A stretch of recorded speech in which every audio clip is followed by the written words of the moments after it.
Handicapper Steve here, handicapping the racing from Aqueduct Racetrack here on Sunday. It is the 10th of March 2024. Gonna look the second from Aqueduct, but before I get on to that, remember to please follow me on Twitter at HorseRacingKid5 for more selections for race courses around the world, and I mean it, around the world. Let's look at the second from Aqueduct, which is an allowance optional claimer per $72,000. Race for 3-year-olds here, state breds.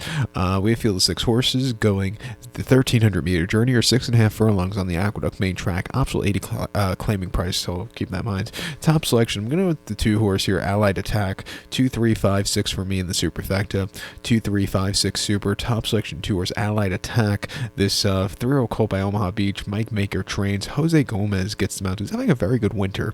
The horse's most recent outing came 18th of January at Aqueduct, 6 furlongs in a state bred main special weight for 70K, and the horse won it on the front, and he won by 2 1/4 lengths. He left to get good position, which he did, and he basically turned on a show, put on a show that day, quickened up nicely, and went away with it.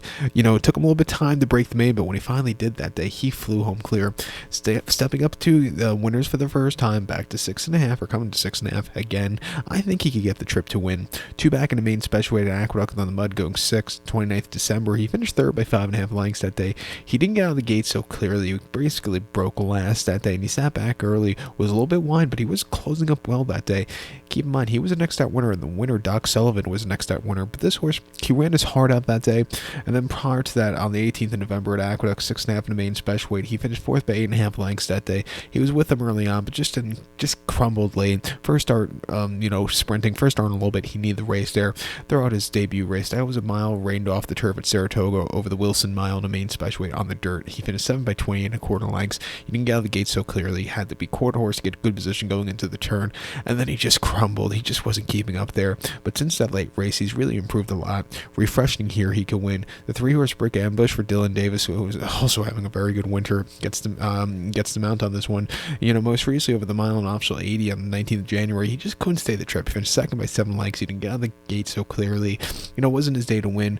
Prior to the New York Stallions, that was probably one of the worst DQs you've probably seen in 2023. They disqualified this horse because of, the interference. What can you do? They just didn't have the right call there. But prior to that, on the 17th of November, over a mile on the main special weight, he won by 2 lengths, and he stalked. He got the lead. He really took off nicely. I think cutting back to 6.5 was what this horse wants to do. He's training well. I'll give him a shot here at 4-5 on this early pick 4 that begins with this race. But to recount my selection for the second from Aqueduct, I'm going to take the 2-horse Allied Attack. Give kudos to the 3-horse Brick Ambush, 2-3-5-6 super, 2-3 in the multi-race. So let's 12. Please follow me on Twitter at HorseRacingKid5. Good luck.